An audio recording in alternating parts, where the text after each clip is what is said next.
বললো যে সবাই আমার সাথে এরকম করছে, ভাইয়া আসছে দরজা খুলে দিচ্ছে। তো আমি করছি যে তোর সাথে এরকম করলো, তা আমি তো টের পেলাম না, করলো যে আমার ঘরের থেকে বাইরে নিয়ে গেছিল। এবার আসিয়ার বোন হামিদার এক নতুন বক্তব্য নিয়ে তৈরি হয়েছে সোশ্যাল মিডিয়ায় জল্পনা কল্পনা।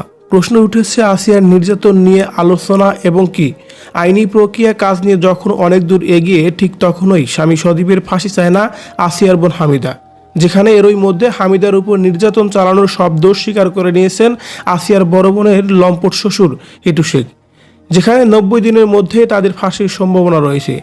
আর সেখানে হামিদার স্বামী সদীপের বিষয় নিয়ে উঠেছে অনেক বেশি প্রশ্ন, যেহেতু হামিদা তার স্বামীকে নিয়ে সেদিন বলেছিল শুধুমাত্র ঘরের দরজা খুলে দিয়েছিল সদীপ, আর শ্বশুর লম্পট তার অমানবিক কাজ করেছেন এবং কি শাশুড়ি তা দাঁড়িয়ে থেকে দেখেছেন। এদিকে আসিয়ার এমন বক্তব্যের জের ধরে বলা হচ্ছে আসিয়ার আসামির প্রধান মূল কোথায় হচ্ছে হিটু শেখ। আর তাই তো প্রথমের দিকে বোন আসিয়ার মৃত্যুতে সজীবের কোনো প্রকার ফাঁসি চায়নি হামিদা, আর এখন আবারও সোশ্যাল মিডিয়ায় প্রশ্ন উঠেছে তাহলে কি সত্যিই হামিদা তার স্বামী সজীবের কোনোই ফাঁসি চায় না।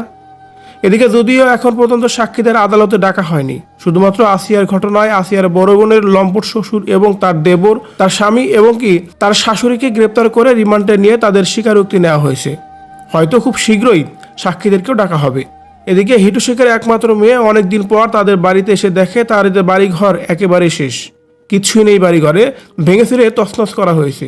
আর তাই তো তিনি সাংবাদিকদের কাছে প্রশ্ন শুরু করে দিয়ে বলেন, অন্যায় করলে আমার বাড়িতে যে কোনো মানুষ একজন করেছে, সবাই তো আর অন্যায় করেনি, তাহলে কেন একজনকে রেখে বাকি 3 জনকে ছেড়ে দেওয়া হচ্ছে না। বিশেষ করে তিনি মনে করেন যে তার মা এসবের মধ্যে কোনোভাবেই যেন জড়িত নেই।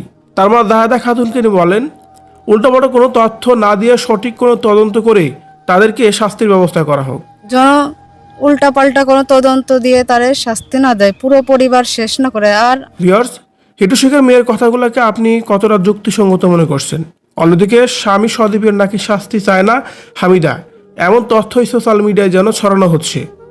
হামিদা নাকি তার একমাত্র শ্বশুরের শাস্তিটাই বেশি কাম্য করেন, এমন কথাই বলা হচ্ছে সোশ্যাল মিডিয়ায়। যদিও নতুন করে বক্তব্যে দেখা গেছে শ্বশুর বাড়ির সবারই শাস্তি চায় হামিদা এবং কি ফাঁসিও কার্যকর যেন খুব দ্রুত করা হয়, এমনটি কিন্তু হামিদা বলেছে কিছু কিছু ভিডিওতে।